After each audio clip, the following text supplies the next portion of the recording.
idol, katuka. Magandang umaga sa inyong lahat. Magandang umaga po sa ating mga followers at mga subscribers. Kumusta po kayong lahat? Ito, nandito tayo ngayon sa ating backyard. At ngayong araw na to i-update ko po kayo. Dito po sa talisain ni Boss Lunglung. Ayan po oh. Ang gaganda, ang kapakaganda oh. Ay mga idol, nagbalik ito dito sa Manukan dahil binalik na yung Boss Lunglung dahil may kumuha nito. Isang napakabuting nagmamanok din po na taga Siargao. So hindi ko muna ipapalam kung sino yung kumuha nito. Hindi ko pa kasi napaalam sa kanya kung pwede ko bang sabihin or i-mention yung pangalan niya. Pero sa ngayon ay meron na pong bagong may-ari nito. Oh, napakaganda oh. Broodstag to mga katuka. Ayan po. Wow.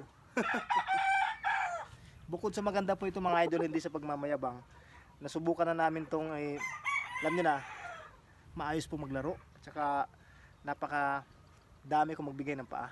So yun po mga idol, ano? Hindi natin pwede i-mention dito kasi baka bawal po. So yun, mga katuka, update sa inyo. Nga pala may kasama itong dalawang babae. Trayo po yung kinuha sa atin. Ano? Disclaimer, no animals were harmed in the making of this video. Puging-pugi po. Talagang hindi tayo mapapahiya nito sa bagong may-ari. Napakabait na manok mga idol. Yan po. Ayan siya. Pinaikot-ikutan nyo lang ako. Okay, napapaibig po sa mga manok na katulad nito. Yung bang gumigiri lang sila, tapos hindi sila nanunuka, hindi na namalo. Isa sa mga paborito kong mga ugali ng manok, yung mga ganyan.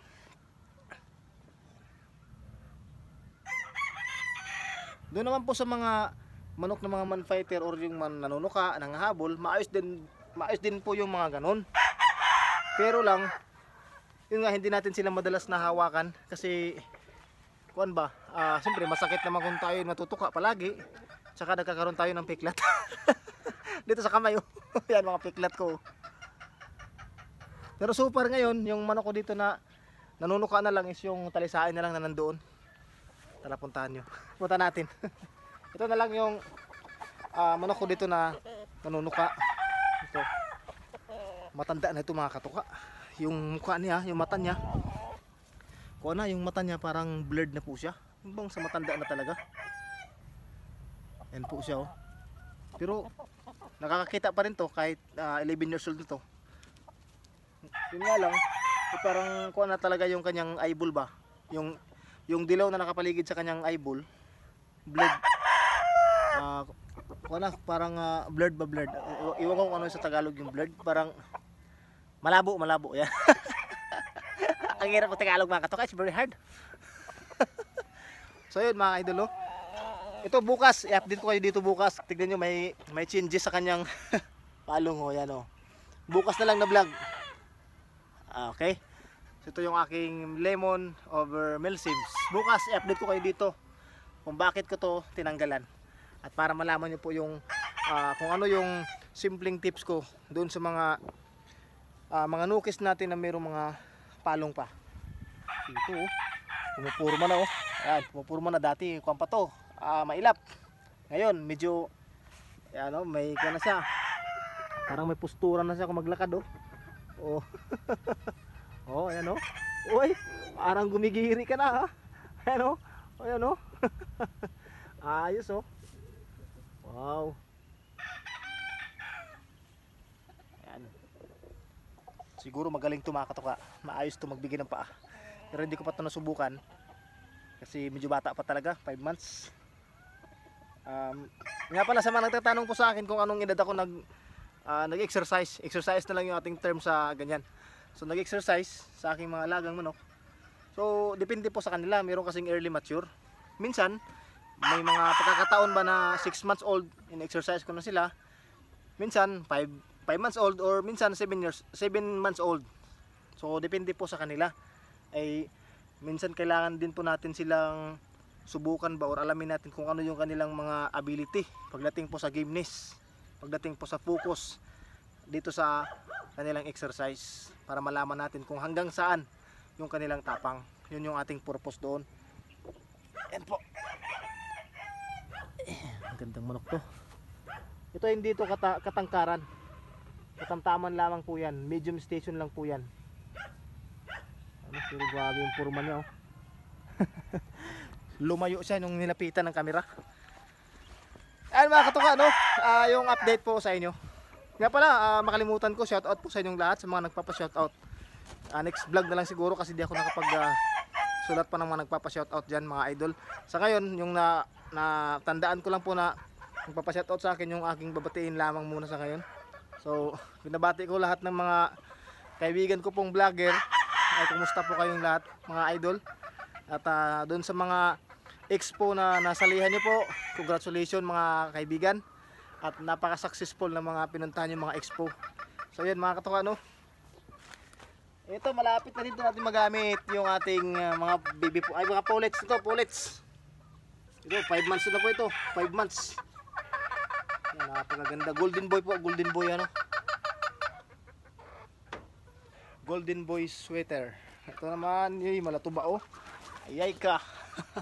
Ayay ka, malatuba. From Remil Vlog. Wow. Salad oh. Gwapo kayo oh. No. Ito mga katuka, yung mga 5K sweater na nandito sa isang 3x3. Ipi-pre-range ko po ito next day. Sa ngayon, dahil kakalagay ko lang po ng mga personalized wing ban nila. Yan, mga personalized wing ban na po yan. Nagugutom na sila. Yan. Yan, may mga wing ban na po ito.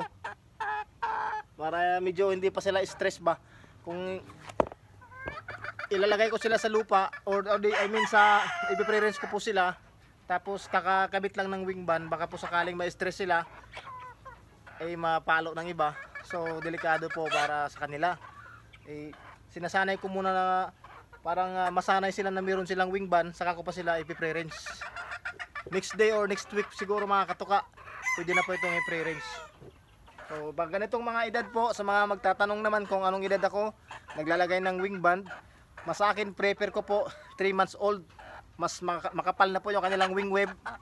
At saka handa na nilang dalhin or i-carry yung ilalagay nating wing band.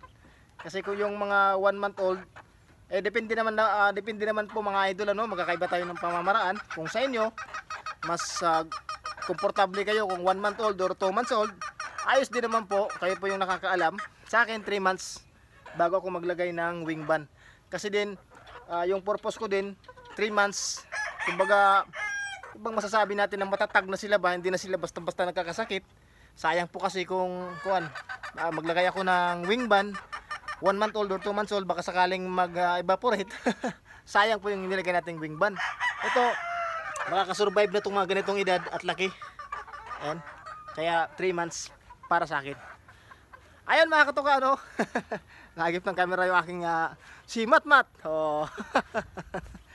Yan, Matmat oh. Shout out kay Matmat, tsaka sa anak ko kay Shik.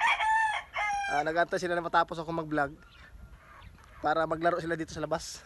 Sabi ko, lalim muna kayo sa hidari ka mo ng bayay kay mag-vlog pas tatay. Ayan, hanggang dito na lamang muna mga katuka idol. Maraming salamat muli sa inyong pagtapos ng video ito at patuloy po na panonood na aking vlog. Melpi Katuka po. Follow niyo po ako sa aking Facebook account. Melpi Katuka at Katuka Backyard. Dalawa yan. Ako lang yung may-ari. Saka dito, paki-subscribe po. Salamat. God bless. Lagi nating tandaan, ang sabong ay sports lang. Huwag tayong magpakalulong sa galso. Ingat. Sana masaya ka lang. Alright!